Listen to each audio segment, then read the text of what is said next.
welcome back to another episode with Fight Night Picks. As always, we're brought to you by SimBody. Vertiball is now SimBody. If you head on over to their website, simbody.com, you're going to get all the great products that you know and love, including the SimBody Vertiroller and the Vertiball that you have seen most likely here in studio. Look at that. Place it, lock it, attach it, Vertiball, all sorts of great stuff over there if you want to roll out those old tired muscles and you don't want to go with that old lacrosse ball. They're also coming out with that very new product that you can see right in front of you. And if I head on over to my cart, look at that. I've already got a Vertiball over there. A little bit of a deal right there. And if you hit the try for 60 days risk-free, use the promo code FNP and you're going to get 10% off your order. With that code FNP at simbody.com, you're really helping out another local company here in New Brunswick, Canada. Can't wait for it. The new name, SimBody at simbody.com. And as we always say, let's get into it.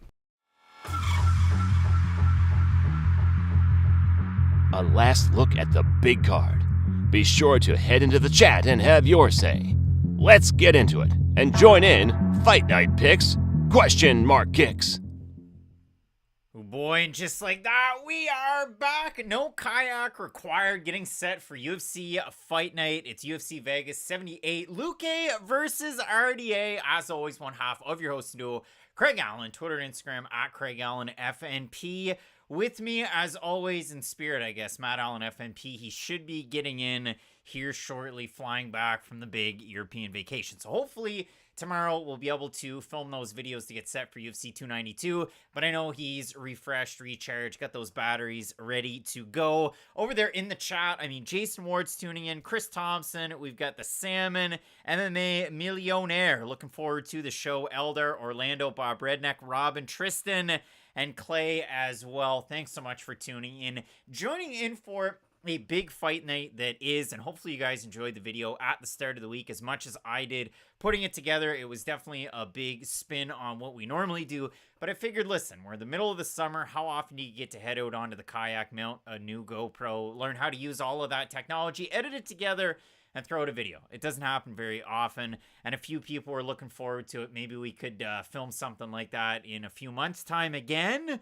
But if I were to do that, all that water is probably going to be frozen over. So we get to move it forward. And I guess it was probably a little bit of an ugly, watch, because the first video that I put in the series was that added together Blackshear Jose Johnson video. And then, of course, as I said, the Swanson audio, it was really choppy. Like, I couldn't do Swanson Dawoodu, knowing full well that the audio was as bad as it was, because the wind was pretty bad. So I hope you guys enjoyed that. And if you did, make sure you toss a like on all those videos. It's definitely appreciated. You can hit up the super chat if you would like. We got a lot of fights to go down through. There's 13 total on this card. Next weekend's UFC 292. There's 11 right now, but that hinges on that Brad Katona versus TBD fight with the conclusion of the Ultimate Fighter, which is Chandler versus McGregor. As always, over there in the chat, I Namaste's tuning in, Todd, Chris Thompson, Stevie, Bergie tuning in. We got No One Really, Austin Lax, and Eric Cote as well. Tough card where you can make an argument for every fighter to get the win. That seems like every single one. Anthony, yeah, maybe Dustin Jacoby should change his nickname from the Hanyak to the Kayak. And we've got the old Craig, the Kayak Commando, CKC. Yeah, that could be a good one for me there, Cider Nixon. I'm not saying that. You know what's up. As always, you can hit up the polls for this card throughout the week, or at least at the weekend. Saturday morning, I post them out there. It's at Fight Night Picks on Instagram. And when we start this card, you guys know the drill with question mark kicks. We start with the first fight on the card. Juliana Miller taking on the UFC debuting fighter. She's 5-1. It is Luana Santos. A little bit of experience with the LFA as well as SFT. It was all SFT as an amateur.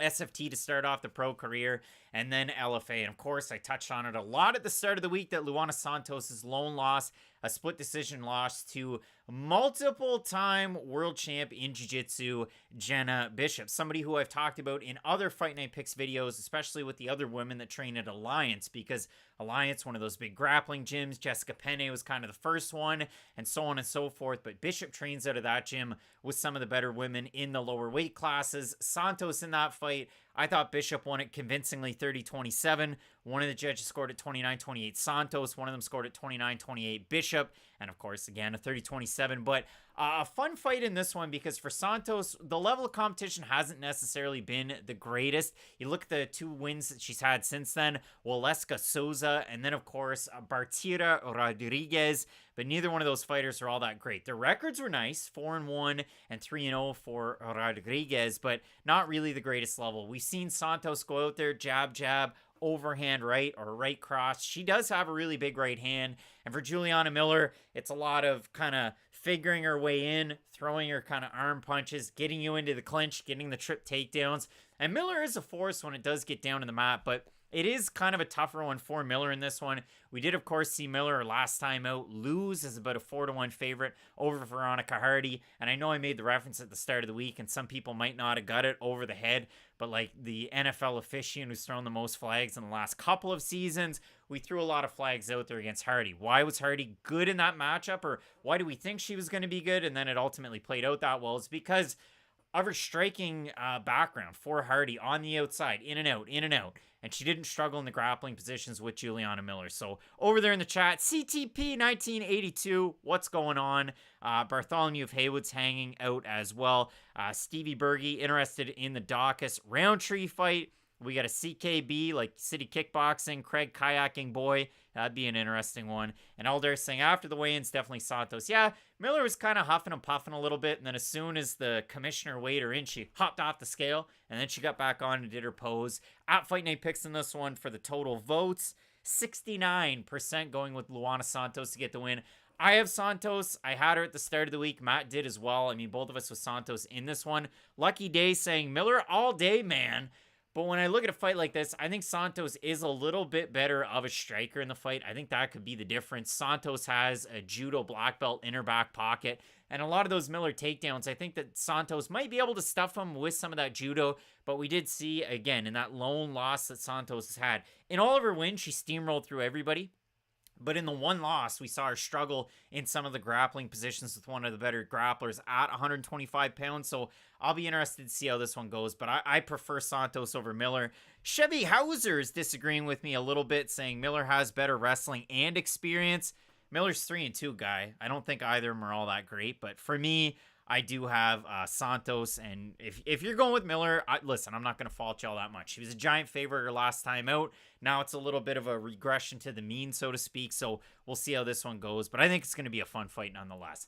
Our next matchup, this was the short notice thrown together fight. Originally, Damon Blackshear was supposed to take on Ultimate Fighter finalist Brady Heastand. Heastand out of the matchup. In steps Jose Johnson. And Matt and I talked about Jose Johnson a lot. He was supposed to fight Garrett Armfield. He was supposed to actually have a debut a little bit earlier than that, back in 2022. That was against Vince Morales, who's no longer in the UFC. And you did see Jose Johnson getting a big win over Jack Cartwright on Dana White's Contender Series this time last year. So a big win there, but it's been a long layoff for him. He's had some injuries, some issues, and so on and so forth. But he is back better than ever. He fought on Looking for a Fight, Fury FC 46 against Mana Martinez. That got Martinez closer to the big show. That did not get Jose Johnson any closer. Johnson also lost on Contender Series his first try. So I'd really like to see what people are saying. Lucky Day saying, Craig, a big Blackshear guy. I'm riding with him on this one.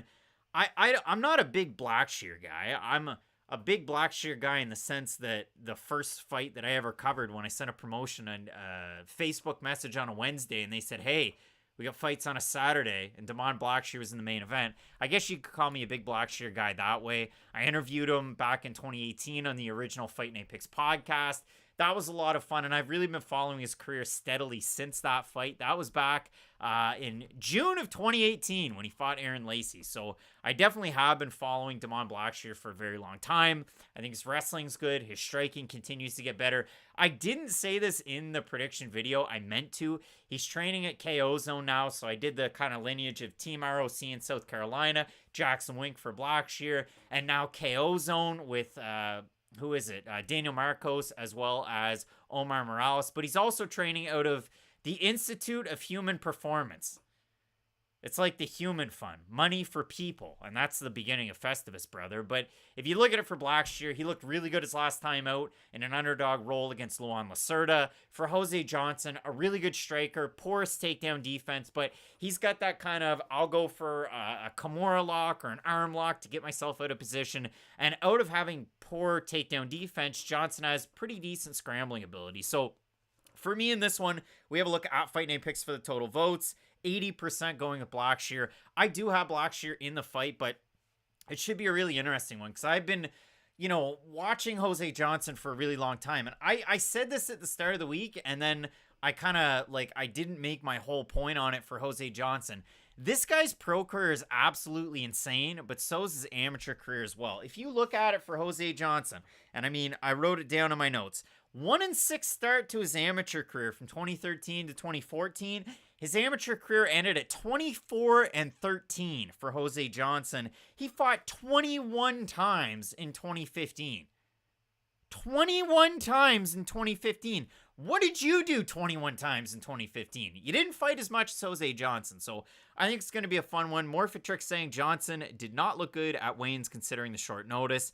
You know what? The only thing that I did like was the fact that Jose Johnson, he made the weight. You had two guys that had fights booked, and they didn't make the weight, Josh Fremd and Tafon Chukwe. So, listen, that will be interesting, too. And Joel McAllister, you tuned into our Dana White's Contender Series show last year. I think Matt, his pick for that episode was going with Jack Cartwright. So, listen, bud, you can't get them all right, and I could get this one wrong. Oh, Morphitrix, sorry, you're saying did look good at weigh-ins. I apologize to you, Morphitrix. My mistake, but yeah, both of us in this one going with Blackshear. But listen, you guys can make a great case for Jose Johnson. But yeah, this card is so difficult if we've ever had one. Our next fight, Jaqueline Amorim taking on Montserrat Conejo. And again, you talk about difficult fights to try and get right. Jaqueline Amorim, what did she do on the rise up? Well, she was such an accredited jiu-jitsu player. She moved her jiu-jitsu career to the States. She got involved in MMA. She's undefeated. She becomes the LFA champ. She buzzes through competition in the first round in all of her wins to get to 6-1, kind of like 5-0 Isaac Dulgarian, who's also on this card. But Amorim, we said it going into her last fight against Sam Hughes. She either buzzsaws through Sam Hughes in the first round, or Hughes with that Wofford track and field cardio with everything that she's got, she's able to defend the submissions like Hughes was able to do in the first 3 rounds against Vanessa Demopoulos, and Hughes gets the win. And what happened? In my personal life, I say sure as shot, but I don't say shot all the time. Sure as shot, Sam Hughes is able to defend everything in the first round, lose the first round, but Amorim completely gassed out round 2, round 3. Montserrat Conejo, what do we know about her? Well, she weighs in at 113. Her last time out, she weighed 113.5. So that's not all that troubling. Though, she did get knocked out by your title challenger for next weekend in Amanda Lemos. So it's been about 2 years for Montserrat Conejo, Montserrat Ruiz. But if you look at Montserrat, 7-time Mexican wrestling champion, and you like to see that out of her. She does that scarf hold throw, kind of like a Ronda Rousey judo type of throw. But for Ruiz, you saw that when she was fighting Cheyenne Vlismas. It was get that throw, punch, punch, punch. Get that throw, punch, punch, punch.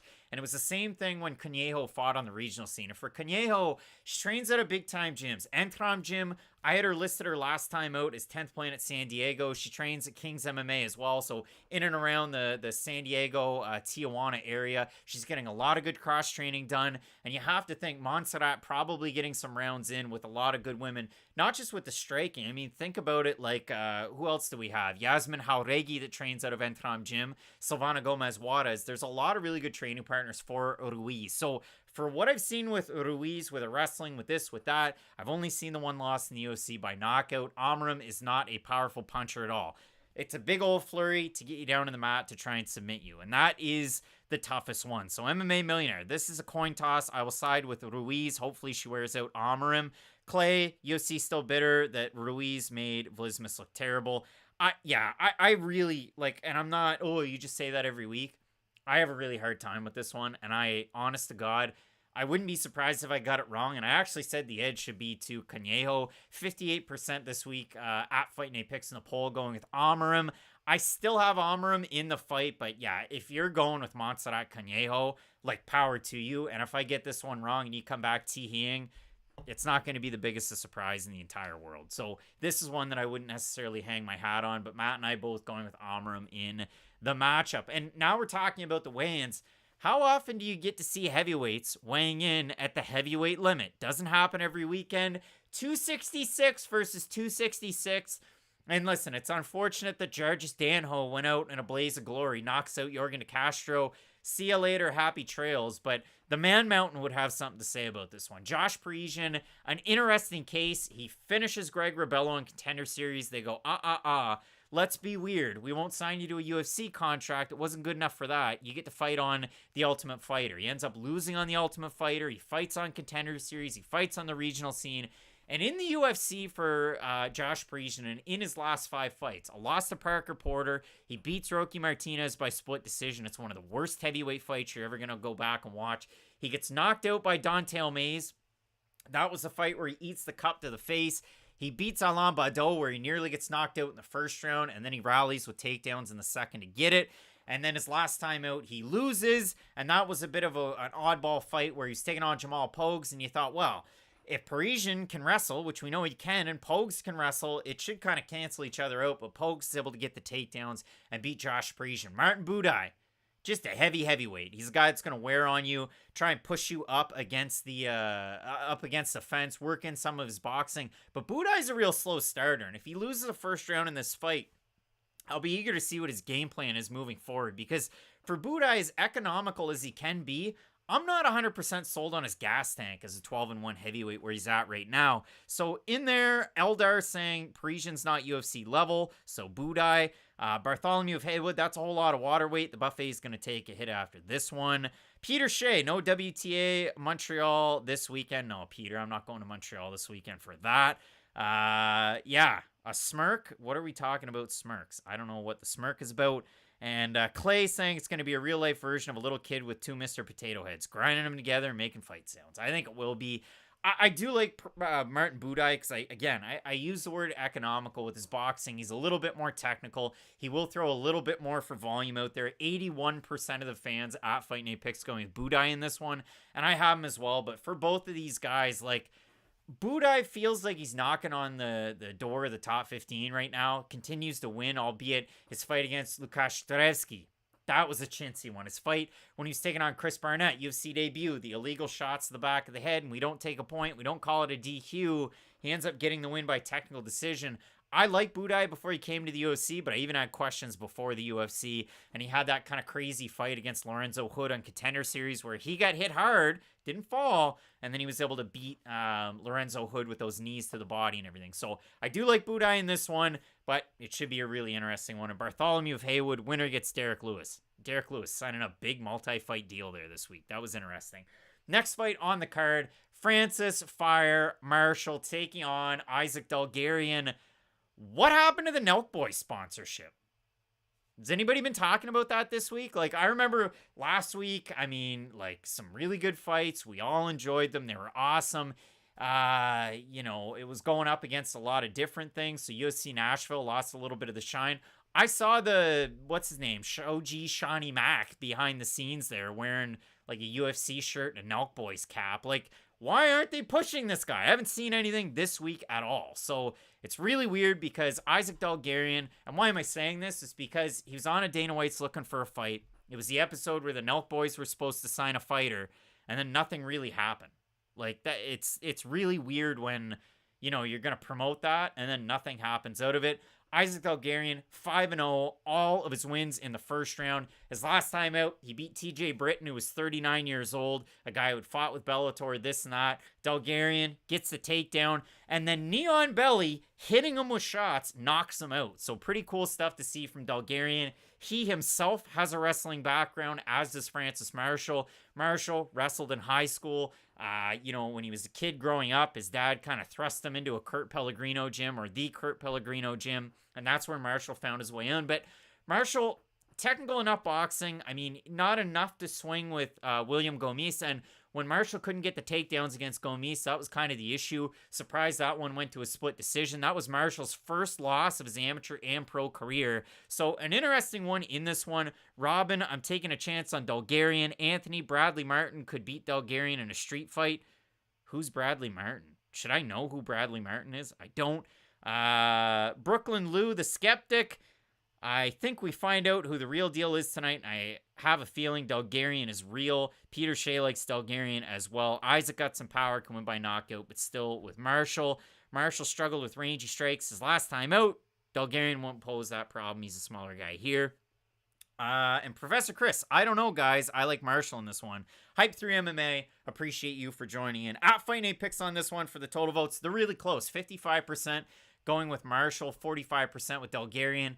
I ever so slightly have Marshall. I thought that his fight on Contender Series last summer against Matthews, who's going to be fighting on Contender Series again this summer, I thought Matthews was equal to an Isaac Dulgarian. Marshall was able to go out there and get the win, and that was an awesome fight in that one. So I do have Marshall ever so slightly. I like his gas tank. I haven't seen it from Dulgarian.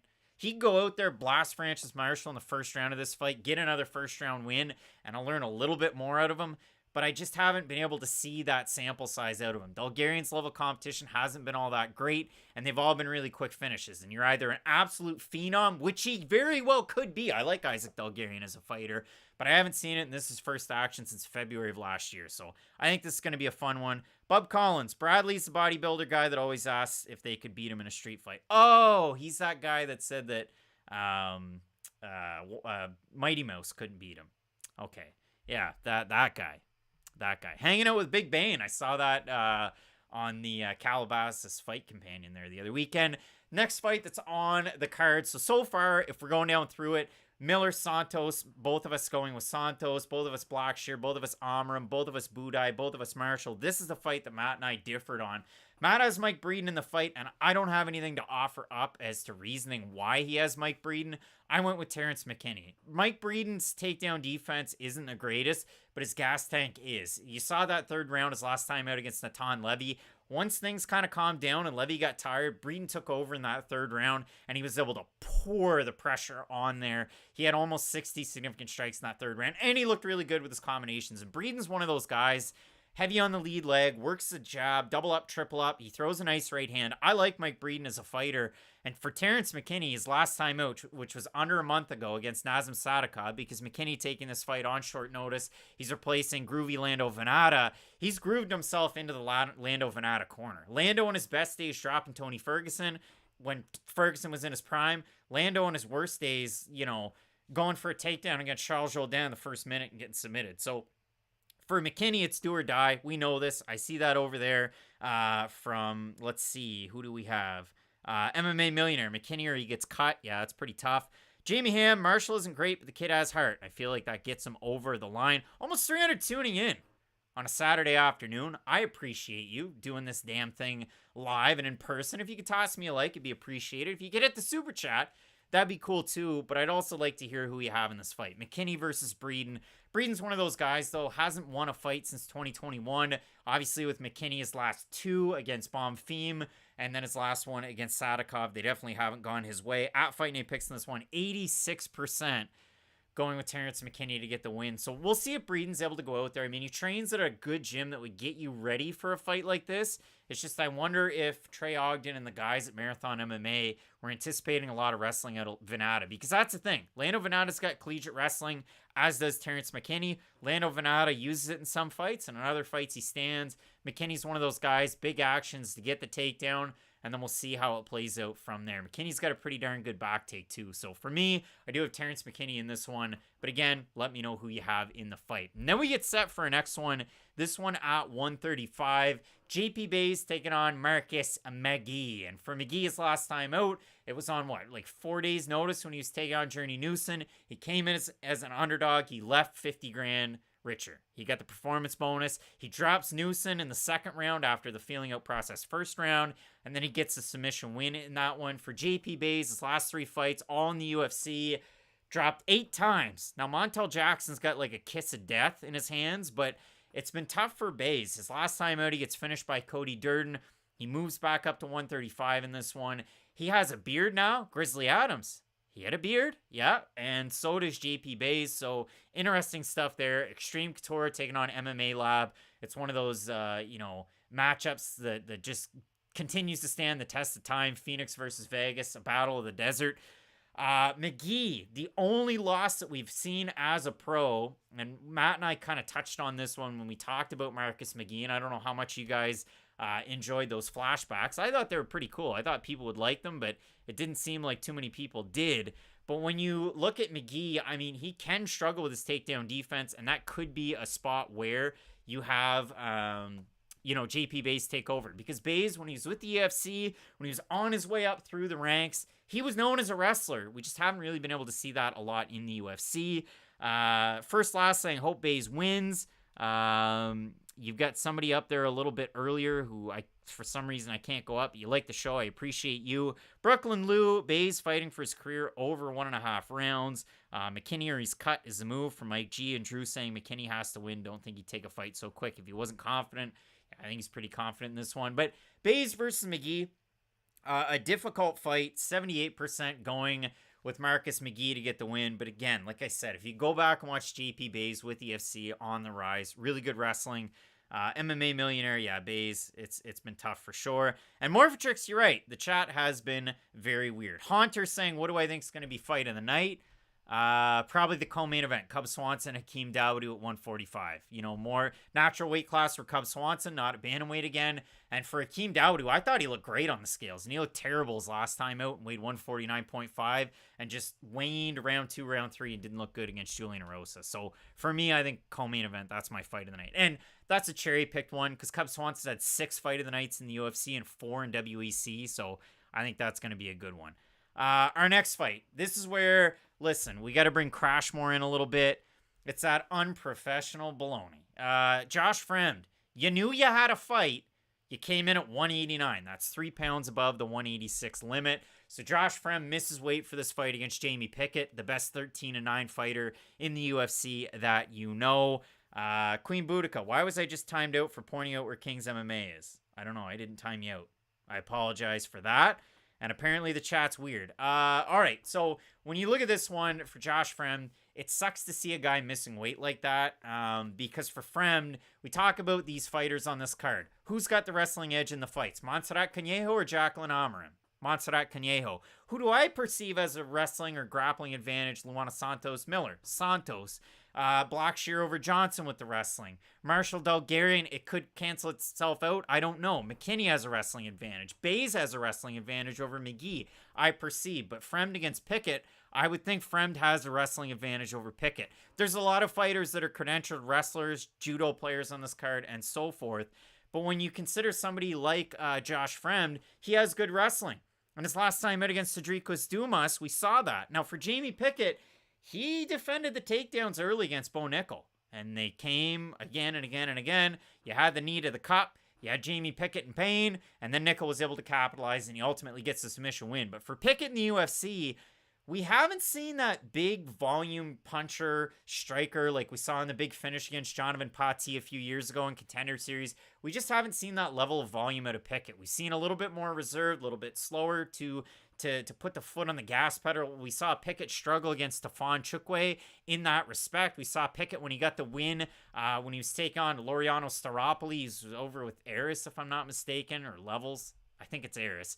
But out of these last 3 losses for Pickett, Kyle Dawkins, Chris's brother, the Darth Vader, he loses in that one. He loses to Dennis Tululin, gets backed up, gets hit, gets hurt, knees to the body, and so forth, and then Bo Nickel. So at the start of the week, I had Josh Fremd, 189. You hate to see it. Phoenix saying Fremd, Chukwe should be fighting with Dobson. Yeah, I agree with you there. And you're going to go with Pickett after the weight misses. Yeah, that one's tough. Elizabeth Morse wants the top picks. I'm not doing that. Come on. Anyone got Pickett is what Daniel's saying, and there's a few that do. Yeah, you hate to see the weight misses. Weight misses help some of these fighters win. They don't help many of them win. I'll tell you that much. It's not like, I think, 2019 or 2020, majority of weight missers were winning, but it's kind of even itself out. 70% at Fight Night picks going with Josh Fremd to get the win. I won't second guess myself in this fight, and I'll go with Josh Fremd, but if Jamie Pickett's able to stay on the outside and Josh Fremd looks labored due to the weight cut, then Pickett can definitely win this. Again, the 13-9 isn't sexy, but he is a pretty darn good striker on the outside. So you hate to see that out of Fremd, and you also hate to see it out of Stefan Chukwe. He comes in at 189.5. He's got the hair. Yeah, your show's called Fight Night Picks, says Elizabeth Morse. and I am picking the fights. I am picking them, and that's what I'm doing. AJ Dobson, Tafon Chukwe. You hate to see the weight miss. I thought that Chukwe had like a really good shot in this fight to kind of get back in the win column. His last time out at 205, he loses to Carlos Alberg. The timeout before that at 205, he's beating Azamat Murzakanov, who's all the hotness right now, the professional. Beats him in the first round, beats him in the second round. Murzakanov runs across flying knee in the third round, and it's over. But Tafon against AJ Dobson. AJ, when he wins, which was all of his fights outside of the UFC, save for the no contest, he's going out there, blitz, takedown. And then he's going for submissions or he's going for ground and pound. AJ Dobson, big right hand against Kalen Hill, who pops back up and blitz, and then it's over. AJ's an interesting case. He didn't look all that great his last time out against Armen Petrosian. He defended all the takedowns in the first round that he had against old Robert Whitaker's training partner, which was a tough loss for Dobson when he was taking on Jacob Malkoon. But if you look at a guy like Dobson, we'll see if he's able to kind of crash that distance and get to Tafon Chukwe, the guy who has the Muay Thai, the kickboxing lineage, had a great run up into the UFC. And I think it's kind of been, I'd say, lackluster for Tafon Chukwe. And I don't mean that to be rude, but losing to Junyoung Park wasn't great. He's beaten Mike Rodriguez and Jamie Pickett, and he's lost to Murzakanov and Alberg. A couple of heavy hitters at 205, don't get me wrong, in the rankings and then on the fringes of the rankings with Alberg. But yeah, you hate to see that for Tafon Chukwe. I'll keep the pick with Chukwe, but I don't necessarily love it either. You don't like to see people missing weight like that. And actually, at Fight Night Picks, 55% going with AJ Dobson to get the win. Eldar, AJ lost to top fighters. It's nothing. He's better than Tafon. He lost to Jacob Malkoon, and he lost to Armen Petrosian. I don't know if they're top fighters at 185, but I don't necessarily like that weight miss either. So, yeah, that one's definitely tough for Tafon Chukwe. Our next matchup, Yasmin Lucindo taking on Polyana Viana. So, out of my notes that I wrote down after the weigh-ins, I have Bays with the beard, 146 for Akeem Dawodu, 266 versus 266. Yasmin Lucindo sunglasses. So I saw a couple of people in the comments section after the weigh-ins, and they went, listen, Yasmin Lucindo, she was wearing sunglasses at the weigh-ins. I don't like that. That's awful. She wore sunglasses her last time out at 126 when she beat Brogan Walker. I'm not as worried about the sunglasses thing for Yasmin Lucindo. So when it does come down to this matchup, it is, can Lucindo avoid getting submitted? And for Lucindo, she's got this great striking background. She strikes like a Thai fighter. But if you go back and you watch her rise up through the regional scene, it's a lot of strike to get the takedown, and then Lucindo doing work on the ground. And for Polyana Viana on the rise up, we know that Viana, all of her 13 wins are by finish, and she's only gone to decision, 4 times in her career. She's more apt to lose the decision than anything. But for Viana, her striking was what got it done. And I flashed those pictures up there after that gender reveal on the kayak up at the head pond. But for Viana, she knocks out Amanda Hebos. She has really good straight shot striking. You saw her get nasty and tight against Jinyu Fryer last time out. And for Viana, a couple of fights have fallen through since. Now she gets Lucindo in this one. So I think it's going to be a fun one. I think that Lucindo, with a mix of her kicks, can make it interesting. But for Polyana Viana to shoot the box Diego Lima, nothing's out of the realm of possibility. AG, Lucindo keeps it on the feet and wins a decision rather. What else? Harley Marley is saying, how is RDA not a plus? Petrosian, straight striker. Yeah. And Clay thinks it's going to be a good fight. Viana is live as an underdog. Yeah, I think you guys are on the money. More for tricks as well. I'm honestly surprised with myself that I'm not going with Polyana Viana. 56% of the fans at Fight Night Picks going with Viana, and I'll probably feel stupid. This will end up like the Mallory Martin fight, but for Viana, I thought I was terrible at picking her fights. I went back, and in a 4-fight sample size out of the last 4, I had gone 3-1, and Matt had gone 2-2, so, not too bad. But yeah, I will go with Lucindo in this one, but listen, nothing's sure in MMA, and we know that. Khalil Roundtree in the next matchup, 203.5, flexing the pecs. I went with the Mike Tyson, Roy Jones Jr. Y'all must have forgot shirt for today. I think that's fun.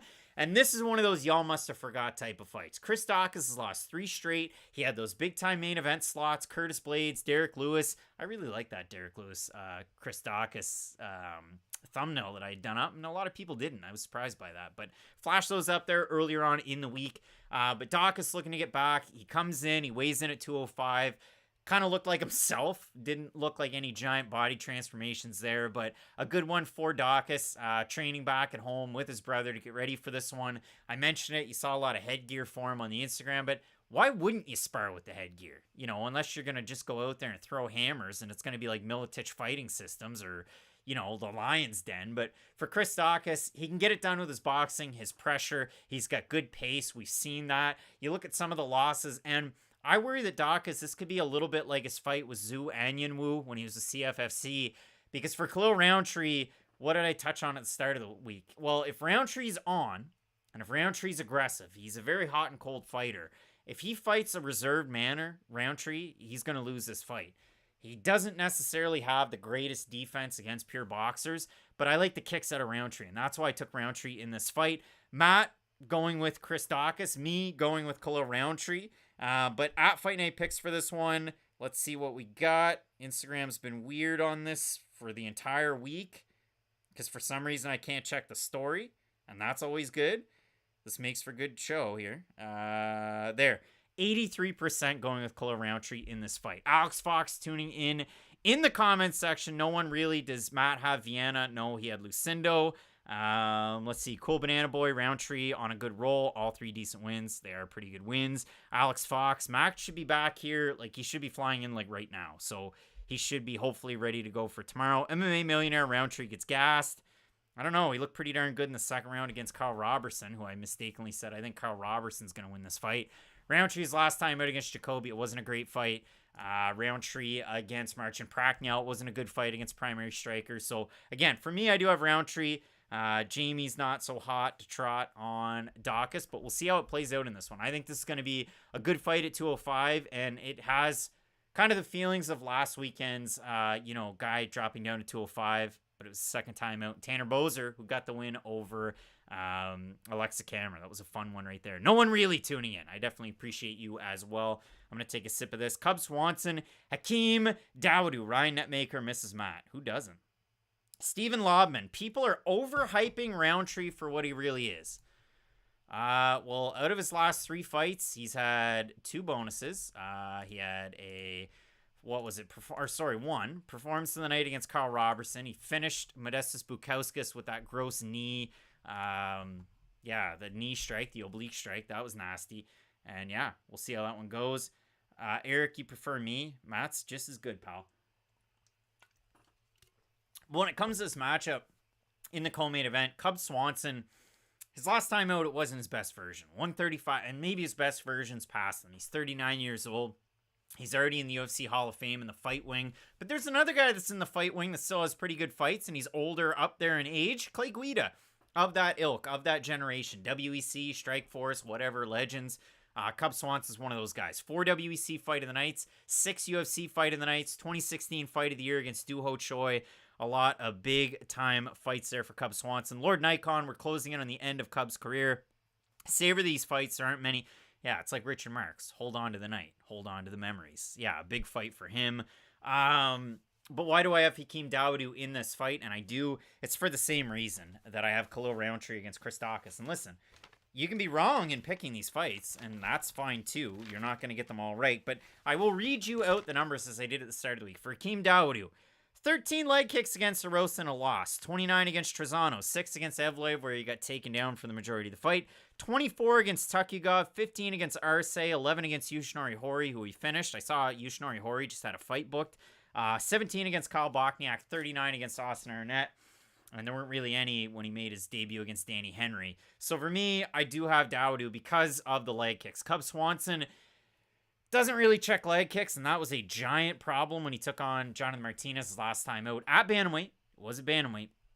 But for Swanson, he had the ACL injury. He goes in to fight Pineda. Pineda kicks the leg off, and it doesn't finish Swanson. Pineda gets tired, and Swanson takes over. Swanson had a bonus as, not his last fight, but the fight before against Darren Elkins. But I didn't even really talk about his fight style in that fight. It was something that I meant to do. You're going to see some shorts here. He fought with his hands down. he fought like an old-timey, like, put him up, but his hands were down. Cub Swanson fought with his hands down against Elkins to defend the takedowns. And yeah, that's how Elkins was able to land that big-time right hand at the start of the fight. But when you do look at Cub Swanson in this one, at 145, more of a natural weight class, he trains with some of the best in the world. I mean, obviously, you've seen what Juan Archuleta's been able to do recently, but Rafa Garcia, and the list goes on and on. Dan Argueta as well. So maybe Swanson goes out there and flexes a little bit of wrestling. Maybe we could see something like that. But I think this is going to be a fun one. For me, I do have Dawodu, but Dawodu is one of those guys. We did not see his best version, I don't think, his last time out against Arosa, due to the weight miss as well. So we'll see how this one goes. Swanson taking on Dawodu. And then we get into our big-time main event. Drew saying Cub's a savage, always punches chance, and some don't think the leg kicks will work. They worked against him his last time. Dice, Cub can't wrestle either. Well, we haven't really seen much of his wrestling. But listen, I mean, everybody remembers, what was it, like Mike Perry, Donald Cerrone. Or Donald Cerrone, Alexander Hernandez. Mike Perry's the reference that I wanted to make out of those two.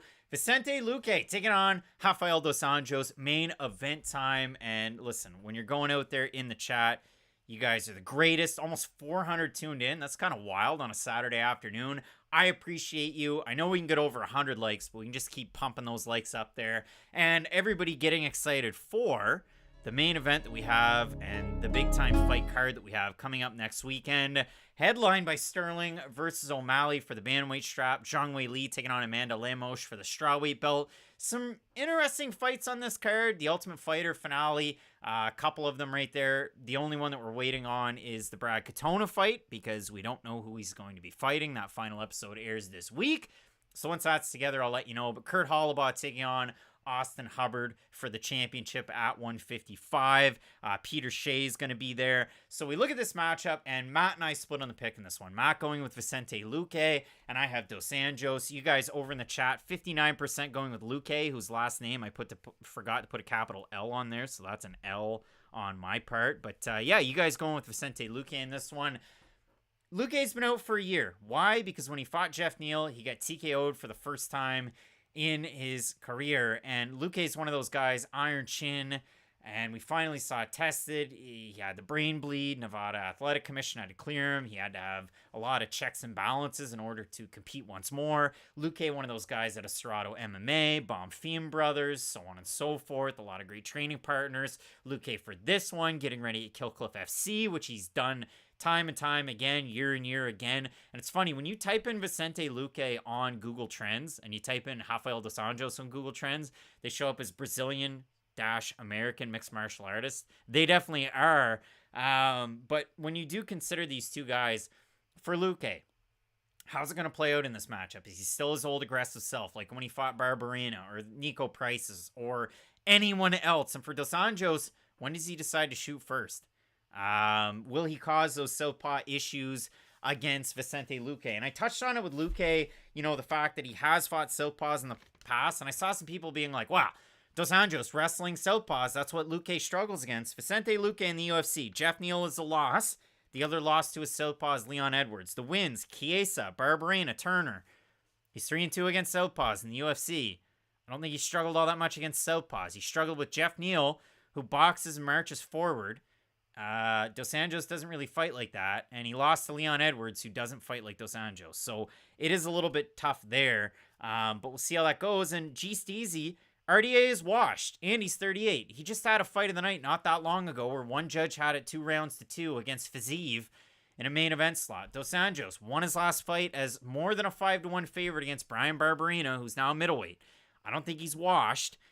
Clay is going with Luque. And, yeah, it's kind of going back and forth, feeling like RDA has a good chance to win. The only thing that is really concerning if you're going with RDA, like me, is that, well, what if he goes in for a takedown and Luque goes for a defensive submission off the hop? Or what if Luque is able to go out there and, as I said with like a Marcus McGee, what if you take Marcus McGee down and he goes defensive submission, or he goes arm lock, Kimura to try and get a sweep? Luque can do those much better than all the fighters that are in the prelims and the rest of this main card. That's what makes this fight very, very difficult. So really like to see who you guys do have in this one. You guys automatically think that Luque's done. I mean, he lost to Bilal Muhammad out of the wrestling. He lost to Jeff Neal out of the striking. Ryan, I'm 38 and I would mop the floor with you. Haha, jokes, people. Just jokes. Well, for me, I do have Dos Anjos, but this should be a great main event. And again, it sets us up really well for next weekend when we have Sean O'Malley challenging against Aljamain Sterling. Co-main event, strawweights. Zhang Weili, Amanda Lemos. New matchup. You gotta like that, right? You gotta like that. So, as we always do with Fight Night Picks question mark kicks, I'll stack the deck one more time, offer up those final picks and predictions. None of them really changed this week. Joel, Craig, no disrespect, brother. Just so happy my brother finally making waves. Listen, it's awesome to see Jose Johnson in the UFC. I think that's awesome. Jamie with the flames. All right, toss a like on your way out and let's stack this deck. Both of us in this one with Luana Santos to get the win.